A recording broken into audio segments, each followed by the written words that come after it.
આદમી પાર્ટીના ધારાસભ્ય ચૈતર વસાવાની ઉપસ્થિતિમાં સાગબારા તાલુકાના ખોભી ખાતે જનકલ્યાણ શિબિર અને વૃક્ષારોપણ કાર્યક્રમનું સફળપૂર્વક આયોજન। જનકલ્યાણ શિબિરમાં મોટી સંખ્યામાં ગ્રામજનોને મળ્યા સરકારી યોજનાના લાભ। તો આવો જોઈએ આ એક રિપોર્ટ। નર્મદા જિલ્લાના સાગબારા તાલુકાના ખોભી ખાતે જનકલ્યાણ શિબિર તથા વૃક્ષારોપણનું કાર્યક્રમનું આયોજન કરવામાં આવ્યું હતું। આ કાર્યક્રમનો મુખ્ય હેતુ પ્રજાના વિવિધ પડતર પ્રશ્નોનું નિરાકરણ લાવવાનો તેમજ સરકારી વિવિધ કલ્યાણકારી યોજનાઓનો લાભ છોડાવવાના ગામડા સુધી પહોંચાડવાનો હતો। આ કાર્યક્રમમાં આમ આદમી પાર્ટીના મત વિસ્તારના ધારાસભ્ય ચૈતર વસાવા, નર્મદા જિલ્લા પંચાયતના કારોબારી સમિતિના અધ્યક્ષ અસ્મિતાબેન આઝાદસિંહ ઠાકોર, નર્મદા જિલ્લા પંચાયતના આરોગ્ય સમિતિના ચેરમેન ડોક્ટર દયારામ વસાવા, સાગબારા તાલુકા પંચાયતના પ્રમુખ જગદીશભાઈ વસાવા, તાલુકા પંચાયતના કારોબારી અધ્યક્ષ જયંતિભાઈ વસાવા, તાલુકા પંચાયતના ન્યાય સમિતિના અધ્યક્ષ પ્રિયંકાબેન વસાવા, ખેપી જિલ્લા પંચાયતના સભ્ય ગિરધનભાઈ વસાવા, સાગબારા તાલુકા જિલ્લા પંચાયતના સભ્ય હેતલબેન ચેતનભાઈ તડવી, પાંચપીપળી તાલુકાના પંચાયતના સભ્ય અનિતાબેન કોઠારી, નસવાડી તાલુકાના પંચાયતના સભ્ય સુમનબેન તડવી, બર્ગ તાલુકા પંચાયતના સભ્ય ભાવતીબેન વસાવા,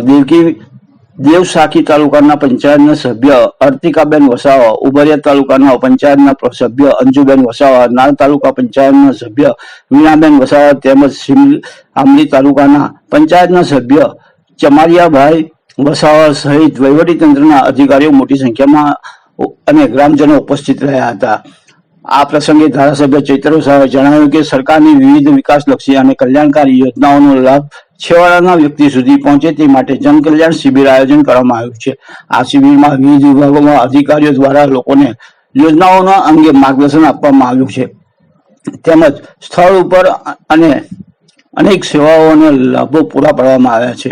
તેમણે જણાવ્યું હતું કે કોઈપણ વિસ્તારનો વિકાસ માત્ર ચૂંટાયેલા પ્રતિનિધિ કે અધિકારીઓના પ્રયાસોથી શક્ય નથી, પરંતુ અધિકારીઓ, પદાધિકારીઓ અને જનતાના સહિયારા પ્રયાસોથી જ વિકાસને ગતિ અને વેગ મળી શકે છે।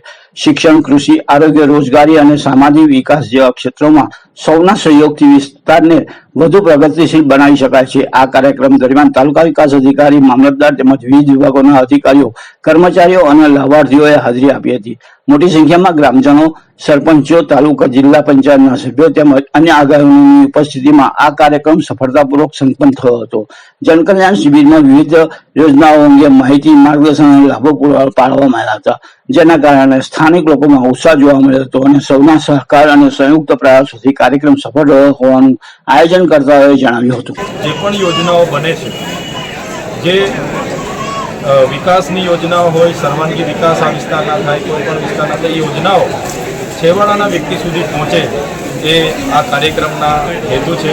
આજે અમે અહીંયા ઉપસ્થિત થઈને તમામ વિભાગોના અધિકારીઓ પણ છે, ત્યારે એક એક યોજનાઓની બધા જ લોકોએ તાલુકા વિકાસ અધિકારીથી લઈ સમાજ કલ્યાણ, ICDS, રોજગાર, ઉદ્યોગ અધિકારી, ટ્રાઇબલ અધિકારી, ખેતીવાડી બધા જ લોકોએ તમામ પ્રકારની યોજનાઓની સરળ અને સચોટ ભાષામાં લાભાર્થીઓને ધ્યાન દોર્યું છે। સાથે સાથે તે જાતિના દાખલા સાથે આધાર કાર્ડથી લઈને જે પણ અપડેટ કરવાના છે, KYC કરવાના છે, તમામ પ્રકારની અહીંયા કામગીરી થવાની છે। ત્યારે માત્ર ચૂંટાયેલા પદાધિકારી કે અધિકારીથી બધું શક્ય નથી બનતું, પણ જ્યારે અધિકારીગણ, પદાધિકારીગણ અને લાભાર્થીઓ બધા ત્રણેય લોકો સાથે મળીને સહિયારો પ્રયાસ કરે છે, ત્યારે જ આ યોજનાઓ જે લોકો વંચિતો છે ત્યાં સુધી પહોંચે છે। આ વિસ્તારમાં તમામ શિક્ષણ ક્ષેત્રે હોય, કૃષિ ક્ષેત્રે હોય કે આ વિસ્તારની રોજગારીની વાત કરીએ તો માત્ર એકલા ધારાસભ્ય, એકલા સાંસદ કે એકલા વિકાસ અધિકારી નહીં, પણ બધા જ લોકો સર્વાનુમતે સહિયારો પ્રયાસ કરશે તો મને લાગે છે કે ચોક્કસ આવનારા દિવસોમાં આ વિસ્તારને પણ આગળ લાવી શકાશે અને આ વિસ્તારના લોકોને પણ કૃષિ, શિક્ષણ તમામ ક્ષેત્રે આગળ લાવીને આ વિસ્તારનો વિકાસ કરી શકાશે।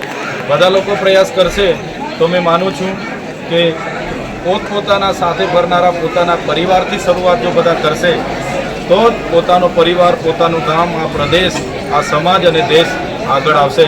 આજે આ યોજના જે પણ જનકલ્યાણ શિબિરનું આયોજન થયું એમાં મોટી સંખ્યામાં લોકો જોડાયા છે। સરપંચ, તાલુકા સદસ્યશ્રીઓ, તાલુકાના પ્રમુખશ્રી, જિલ્લાના સદસ્યશ્રીઓ, તાલુકા વિકાસ અધિકારી, મામલતદારશ્રી, વન વિભાગના તમામ કર્મીઓ, આરોગ્ય તમામ લોકોએ સાથે મળીને આ કાર્યક્રમને સફળ બનાવવા પ્રયાસ કર્યા છે અને આજનો કાર્યક્રમ અમારો સફળ રહ્યો છે.